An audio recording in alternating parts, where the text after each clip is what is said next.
So for the first debate, we're very honored to welcome Alizée Lozac'hmeur.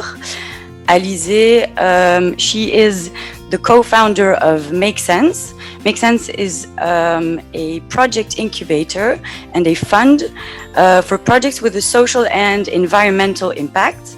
So I read Alizée has, well, with Makesense obviously, has supported 8,000 projects in the past 10 years, and they are implemented in 100 different cities and 45 countries. We are also very, very happy to have Thibault Verbiest. Thibault is an internet, fintech, and blockchain lawyer and an expert. I hear you have traveled a lot for your job geographically, but I also heard you have traveled internally and spiritually as well. So we will be very happy to hear about that. Thibault will stay with us until 2:30. And after that, Michel will jump into this duo. So let's get started. If you're here, all of you, you're more than probably aware that the regeneration of our planet will take time and cost money. The Club of Brussels here has calculated a very interesting figure for us. And they calculated that the debt my generation is going to be left with amounts to 9 trillion euros. In other words, my generation of taxpayers are left with a burden of 20 times Belgium's GDP. So that's not a great deal for us. What's also funny is that I couldn't help but notice that some people of the generation above, the generation X and above, love to say that, Laura, your generation it's really going to be the one that will save the world, you know? To which I always want to reply, well, that's kind of an easy way out there. So you can guess where I'm going. My question is for you, Alizée and Thibault.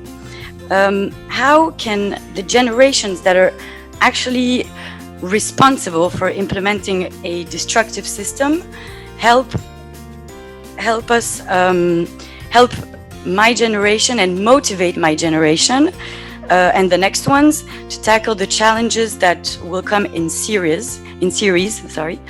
And if it is possible, how can my generation to some extent refuse the social and environmental heritage?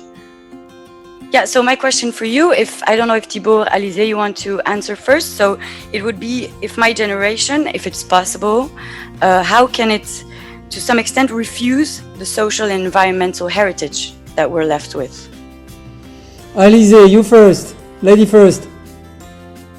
Oh, when we were talking, you said you were talking first. Well, first, my first thing is, really, I don't think that a generation is just one, and so I think it's really hard to answer to is the generation will it accept or not, because I think the generation is really like, we have several profiles and really the youths are really different. So I think that some of the youths are really willing to fight against this heritage and build a new world, but I'm not sure this is the case of 100% of you and of them. So yeah, I think this is in those details and in those differences that we can like really see what we can do. Thibault, if you want to go. Yeah, it's difficult to give one answer to such a question, because as you said, to generalize by saying that's one generation with the same aspiration, it's probably not exactly true, and we are only able to understand the situation from our own lenses, which are very narrow. So I can speak just based on my own experience. What I can say is that if I try to compare my own aspiration when I was the same age, 30 years ago, and my kids, because I have now a daughter, she's 20, so and my other kids are younger, so they are from the same generation. And my students who have the same age, I noticed that the willingness to dedicate themselves to something which is meaningful to them, a social cause, or is much higher, I would say. I don't remember that when I was 20, basically I wanted to make a contribution, but I was, like my parents, mostly interested in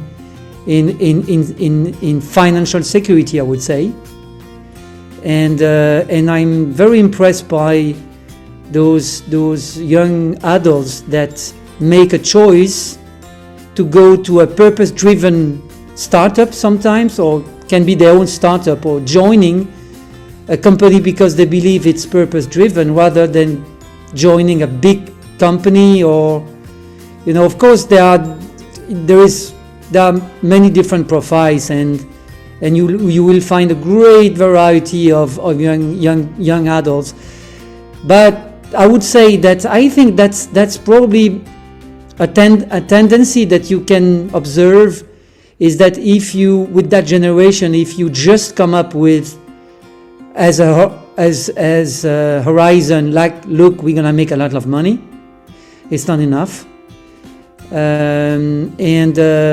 In that sense, I think that it should make us very optimistic for the future. Mm-hmm. I don't know if you want to bounce back on this, Alizée. Are you sharing the same observation? Purpose-driven generation? Well, I think there is a part of this generation that is more purpose-driven than maybe the oldest, and I've seen it because I was in a business school like 10 years ago, and it was really like, it was the end of the finance master was a bit the end of the really big fame of the finance master, but it was really like entrepreneurship that was on top of all the choices from the students. And now it's more and more social entrepreneurship or social business or responsibility. So it's starting to grow, and what is happening now in those schools is really different than what was happening 10 years ago.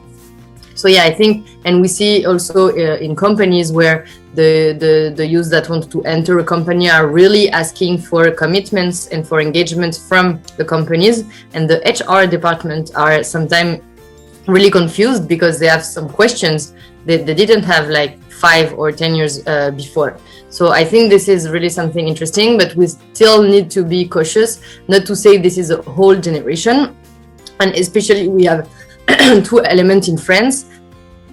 For the presidential election that are coming, for the moment, the youth between 18 and 30, the first party where the youth will vote is no vote. So like the majority of the youth are not planning to go and vote for the presidential election in France. I think this is really, really like frightening.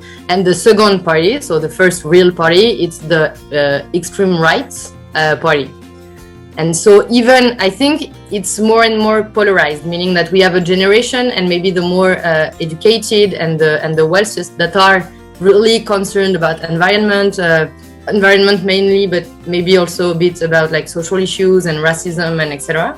But this is a part that is going further than the older generation, but also another part of the youth that are disgusted by politics, for instance, or a bit by companies, but they don't have their choice. They need to go and work. But yeah, and that maybe this other part is going the other way. And what is concerning me today, is the biggest part going on the other side. And we see it in the media, in the not in the television right now, but in the social networks, that we have a lot of messages that are really frightening. And so we are in a moment where we have to fight to make sure that the majority of this generation will have the will to take action and to go and find purpose in their jobs, in their daily lives, etc., etc. And how do you, Alizée, what do you do with Makesense to make sure that this part of the generation goes on the right track. You know what I mean? Yeah. I also say the right track. I don't know if it's the right way to do it, but I mean in the path that we propose. So what at Makesense, our purpose is to empower anyone that wants to take action and build more inclusive and sustainable societies. We work with companies and entrepreneurs, but we work also a lot with the youth. And the objective is to inspire and enable anyone that is that any people that know that there is some social issues out there, that the environment is at stake, etc., and to give them the tools and also the team to take action. And so we have like a media, we have a lot of trainings and a lot of short programs where people learn how they can commit themselves and how they can take action. And it can be taking action with some nonprofits. It can be taking action by changing jobs and going in a more purposeful job, or it can be taking action by starting a social enterprise. And I think so we are offering a lot of different ways to contribute. And what we are thinking right now, it's exactly what I was mentioning. What do we do with politics? Because we are not at all a political party, and we are not working with political party. But we understand more and more that it's great to change civil society. It's great to change companies, and we need that. But we also need to change our public institutions and how we build the law and how we build the political society. So for the moment we have no action there, and maybe we won't have any action there, but still it's a question we are having, and I think it's important to mention it. Okay, thank you very much. I also have another question to bounce back on what you said, Thibault, because you talked about the fact that the generation of, well, my age and I guess your daughters, we are trying to look for more sense and less. It's true, we are less thinking about the financial security and the fact that we want to make loads of money. But sometimes I feel like it might be biased to, well, from you said it's your point of view. We probably have the luxury to think like that because we had this financial security from our parents, and still up till today. So we actually have the space to think in terms of social and environmental impact, and we have the luxury to think, oh, I don't care about the money, but I mean, we have probably never been in this situation where you don't have any. So my question is, how can we maybe do, or how can we empower these populations and classes of people, maybe popular and middle class, who had less of that luxury, and how can they take time and want to chip in the effort? Yeah, it's a good question. Of course, as you may guess, I will not come up with a miraculous solution like this. And I think the key element that, to answer your first question about the acceptance or refusal by the new generation of the existing system, is the financial system, because it's also a way to answer your question, is that I do believe that the new generation is the first generation after centuries that will probably reject the existing financial system and come up with a new one. And the emergence of cryptocurrencies, it's just the very beginning, because it's that new generation understands more and more how that financial system works. It takes a certain personal investment to understand how it works. It's not that easy. Also because many things are being taken for granted and they are never challenged. But that new generation challenge everything, and including the financial system that for us, for our parents, was taken for granted as something which was supposed to be a natural system. It's not a natural system. The financial and banking system is completely artificial, unfair, and And the number one problem of that system is that it is conceived to generate more money for those who have already a lot of money. And so the money doesn't circulate in the real economy. And if you take a model that I like very much, Bernard Lietaer's, who was my mentor, he used the analogy of yin and yang and masculine and feminine to explain that our financial system is very masculine. It's not bad to be masculine, but if you have only a masculine energy, it's not balanced and it's not resilient. And so our financial system is very masculine, very yang, and efficient. The more money you have, the more money you will make, and through the financial system.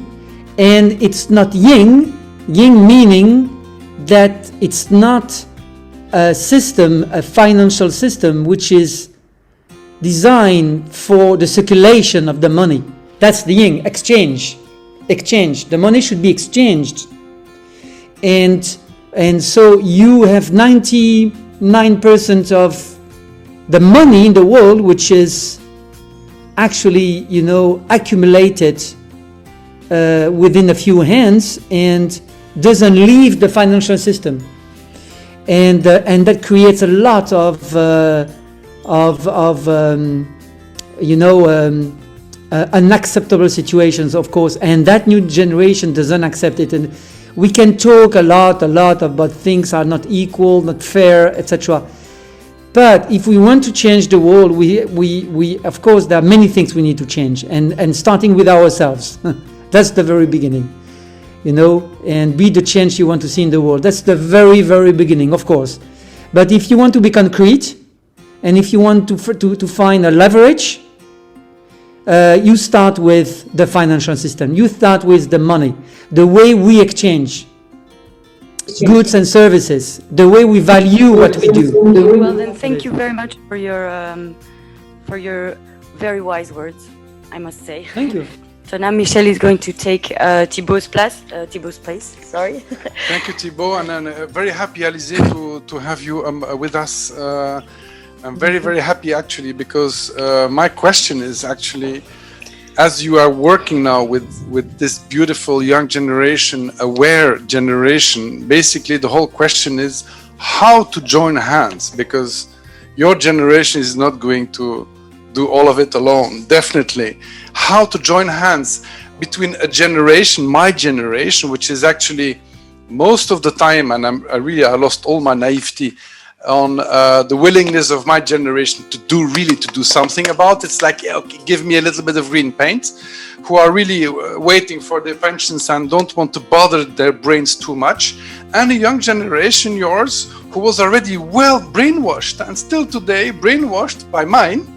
When I look at how in those schools that you work with, still today, economical models are actually brought that are part of the problem, that created the problem. I'm quite shocked. And how to join hands and decondition, de-brainwash your generation and to join hands. Basically, that's my question, Alizée, to you. And how do you look at it? And what did you see succeed? Well, I don't know if I have the answer, but I can give some ideas I have on that. I think it's really like a cultural question. And I think that for most of the problems that we're facing, we need to change people and the ways they interact together.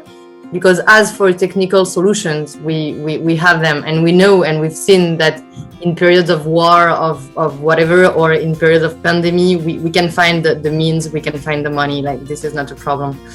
We just need to have the will to do it. First, I think we need to deconstruct some stereotypes we have on generation, that the youth, they just care about partying and themselves, and the old, they are not agile and whatever. So I think we need to deconstruct that, and also to learn to work with different people. And I think it's not just in between generations, because it's really hard to work with people that are not from the same background, like social backgrounds, or even like education or training. So this is something about like developing new skills that are really necessary about like empathy, about problem solving, about conflict management. And this is something we do a lot because we bring volunteers together to build and animate programs and events. And we train them on how to facilitate a meeting, how to use digital tools. But the main thing that we learn, that we teach them, it's about, and we show them, it's about how do you manage a group, how do you manage a conflict, and how do you build things together, even if you don't agree at the beginning. I think this is one thing, and even further, it's how do we organize our organizations with a S, meaning like how do we organize our companies and the governance within the companies, how do we share the power, and how do we share the creation of wealth, how do we organize our political systems. And today we have really like a top-down approach, meaning like the boss says what we have to do, like the mayor or the president of the republic is telling us the way. And it's true that it's sometimes hard for people to say, okay, I'm autonomous and I can contribute and I can give my ideas and it can have an impact. And I think more and more, and I've been working on social entrepreneurship for 10 years. And at the beginning, we were really saying it's a company that puts social or environmental impact at the core of the business. But more and more, I think this is needed, but this is not everything. And really, how do you share the power, and how do we share the wealth in companies, in nonprofit, in the states even? It's really one of the core of the problem, and it's harder because we need to change really the mental models that we have inside, and how do we see like relationships and power. And I'm afraid that without this work, we will just like solve maybe like the problem at the top, but not the roots of the problems that we have today. In a way, it would be that urgency, like you said, during the war. You know, it's a kind of war we are in. The urgency makes the opportunity and makes the obligation to get together and to get along with those new tools that you say.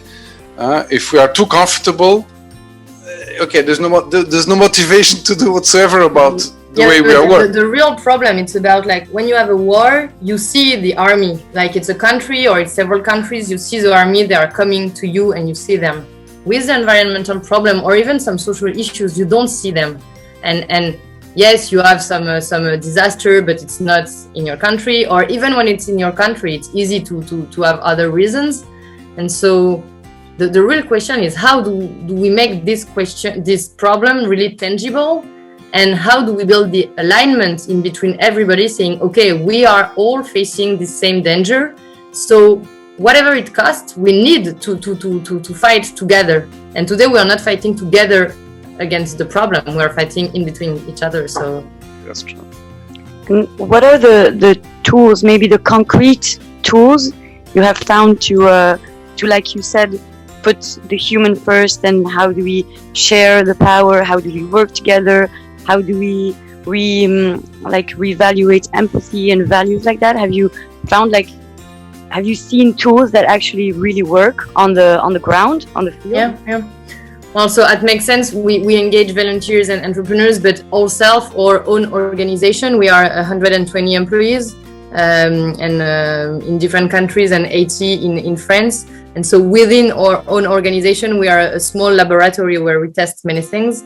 And we are really inspired by the holacracy methodologies, and even more than the holacracy, the theory by Frédéric Laloux, who has wrote a book, Reinventing Organization. So if you want to see a living example of an organization inspired by him, we are there.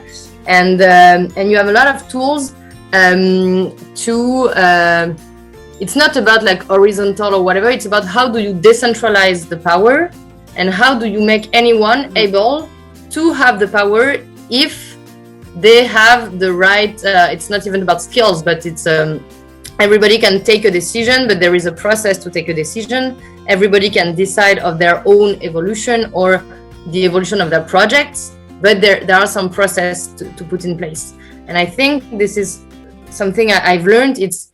the more you want to have like a decentralized organization and power making, etc., the more processed and organized you need to be.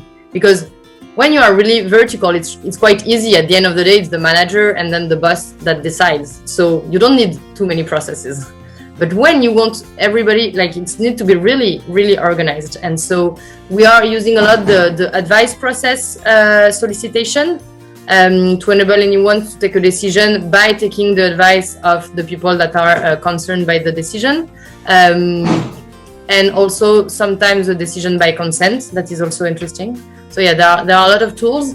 And then the issue is not about the tool itself, but how do you train people to use the tools? Because those are not things and attitudes that we learn at school, actually. So you need to deconstruct the way you act to build a new way to take decision. Thank you. Michel, have you seen on your field what tools were effective? The concrete tools, in my vision, to reconnect also to join the dots of the generation is, in my belief, and I can be very, very pragmatical also, is to show that it works and show that this a new system, a new way of thinking and working is more profitable and more creates more added value than an accumulation-based way of thinking. And so at Extrapreneurs, what we do is we look at the problems, look at the challenges, and the more it's complicated, the more we're excited, and we say, let's go and do it. And the more it's impossible, the more we're excited. And yes, and so this, I think reconnecting the dots is to show that creating multiple added value is creating more traction for stakeholders, more attraction for talent, and more profitable, and creates jobs.